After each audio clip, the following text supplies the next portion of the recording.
Happy New Year. Happy 2024. 8 year of the Wood Dragon. So this video is a further expanded explanation of the podcast Mystically Inclined that I did with Molly and Fiona. And I will attach the link below to the interview. But I just wanted to clarify some things and further go into a few things that I feel I missed in the interview. It's interesting is one of the key phrases that I use throughout this video. And yes, this information is interesting. So remember that as you're listening to the interview. It's very hard to listen to oneself. I don't do a lot of interviews. I don't do a lot of videos. If you're into astrology, you'll understand I have a 12th house Neptune. I also have a 12th house moon. So I do have this thing with privacy. I like a lot of privacy. I like to kind of hide myself at times. I don't feel the need as someone who has been studying astrology for 3 years to do things like monthly forecasts, weekly forecasts, daily forecasts. There's tons of astrologers out there that are amazing that do these things. And I myself am more of an artistic type of intuitive astrologer. Let me explain further. My style of communication is very Neptunian. Neptune is the ruler of Pisces. Pisces is water energy, it's emotions, it's feelings. I am a communicator that goes off feelings and emotions, and water spreads. That's why it needs a container to be structured.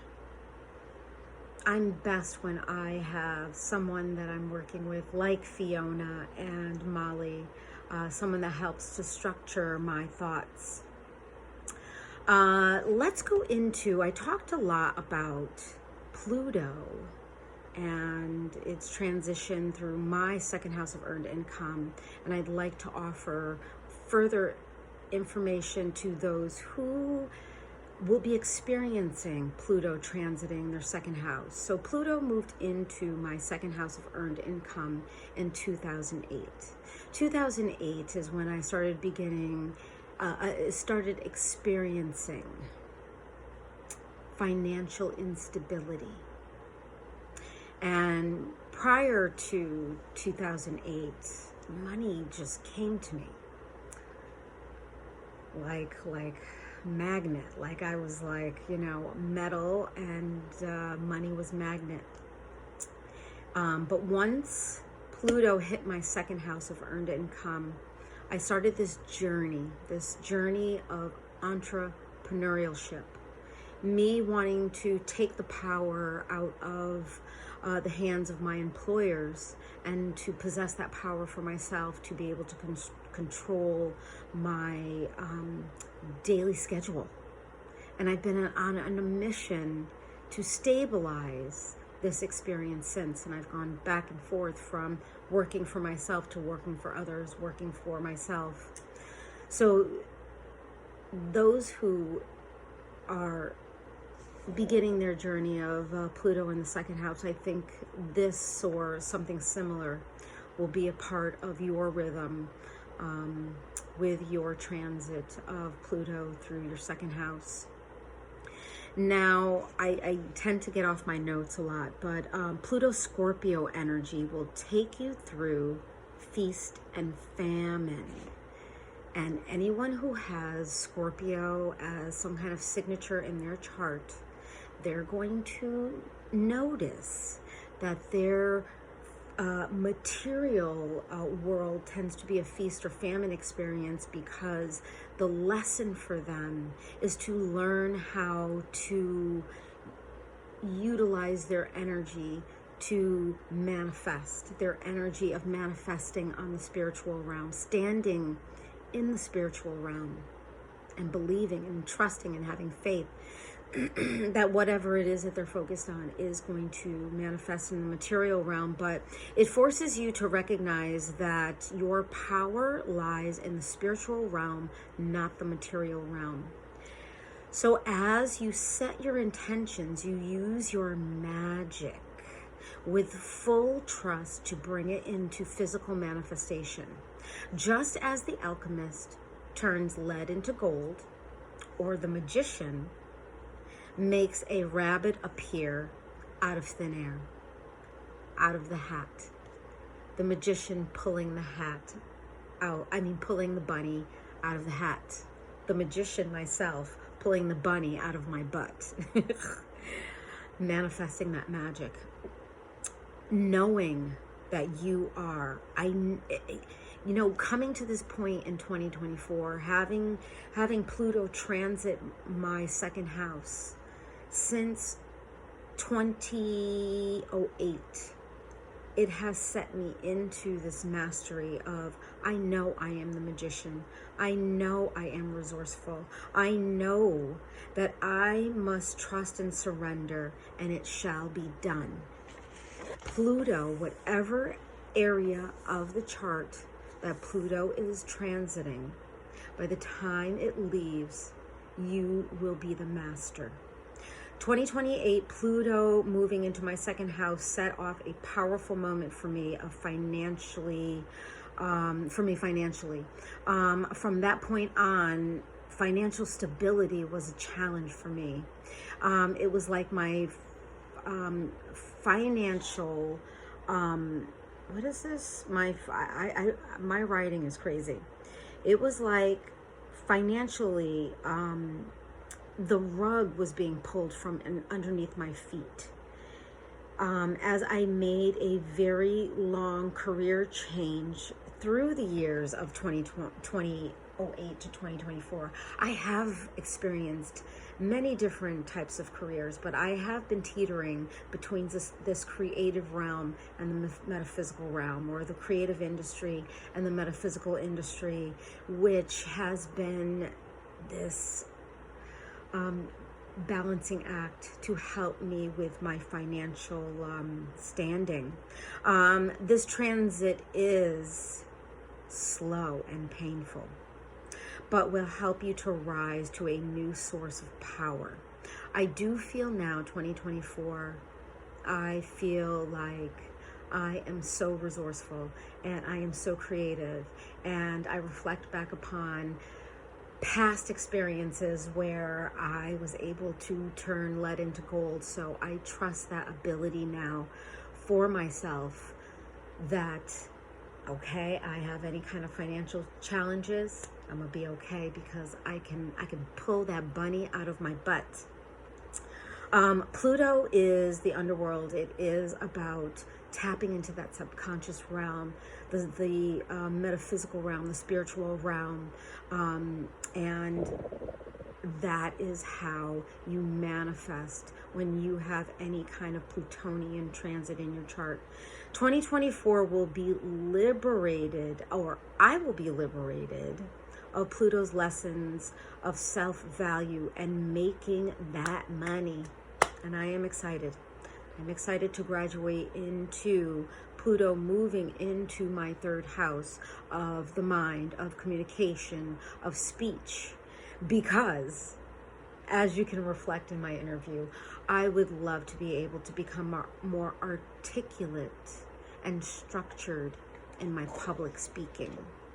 How to use, so I think it was Molly that asked the question of how to use astrology to steer money-making angles from your chart. I think the best thing to do when you are setting your goals financially, or when you're trying to understand what's going on financially, is to look towards progressive astrology, understand what's going on in your current cycle. What is going on in your current cycle? Once you understand that, then you can take advantage of that energy. Now Pluto, we have Pluto that's going to be transiting Aquarius from 2024 to 2044. It will be going back into Capricorn.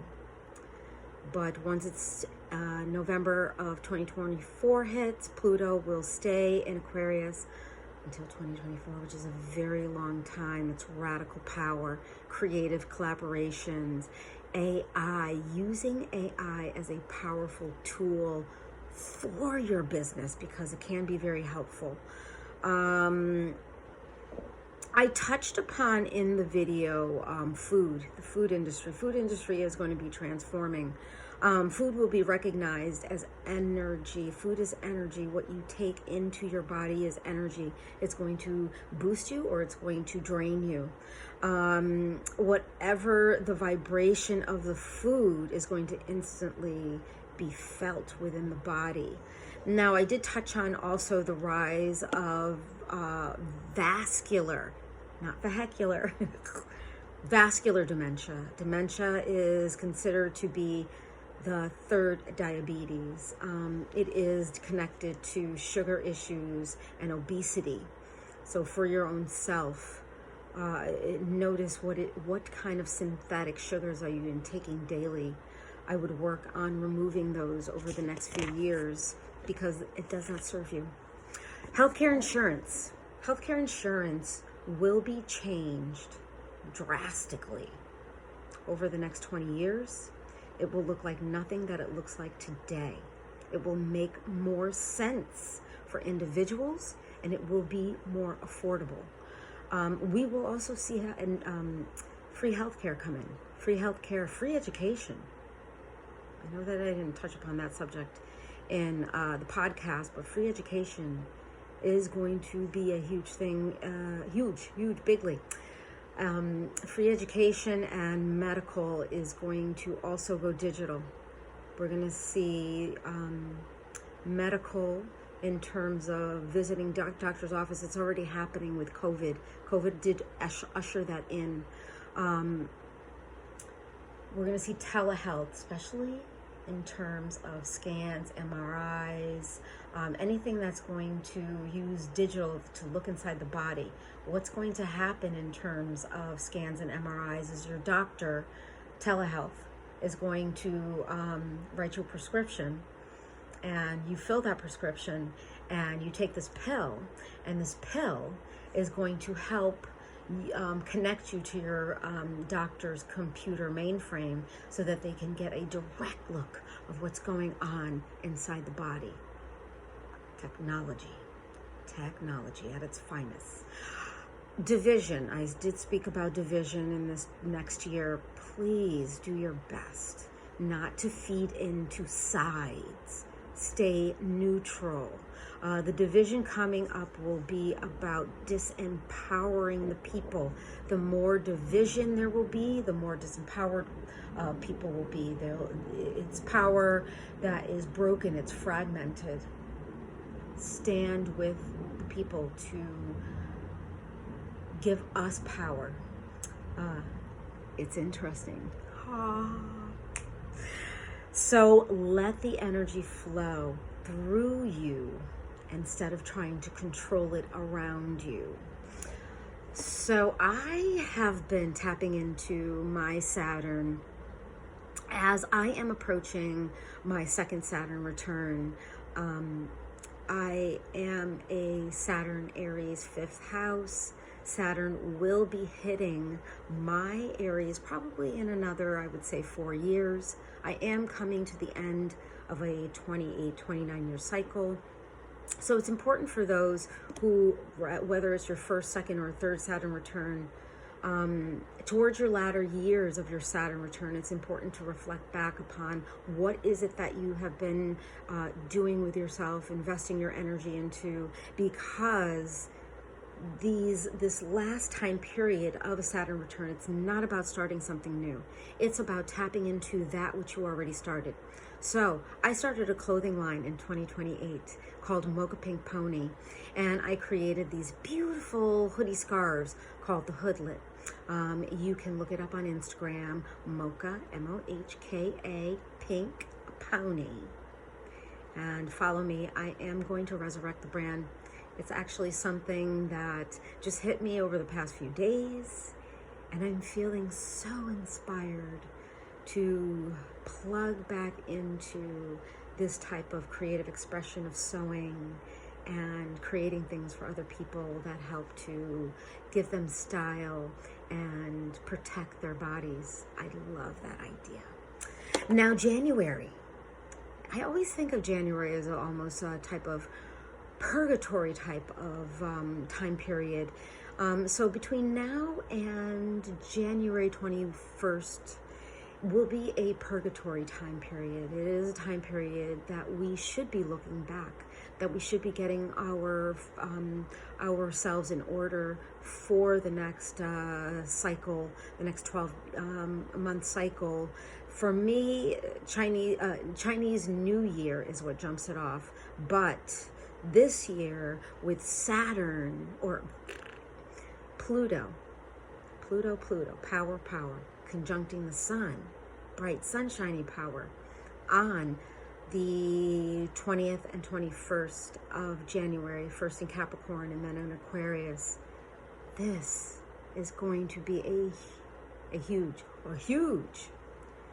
a very active jump off point for us globally and individually.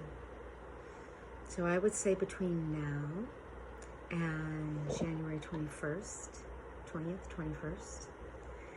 to take time out to tend to cleaning your house, getting your house in order, your finances. Maybe you want to get your taxes ready so that you are ready to take care of that aspect of 2023 and be able to move forward in a very charged manner come those last 10 days of January. I also want to mention that I am going to start doing Soul Food Sundays. So tap into my YouTube channel, follow me for Soul Food Sundays, which is going to be all about discussing metaphysical tools and the current planetary alignments and anything to do with health, wellness, and healing. Okay, y'all. So that's my clarification of the Mystically Inclined podcast with Molly and Fiona. And I will again leave a link in the bio. Click on it, check it out. It's on Apple. And sending you guys lots of love. Bless you.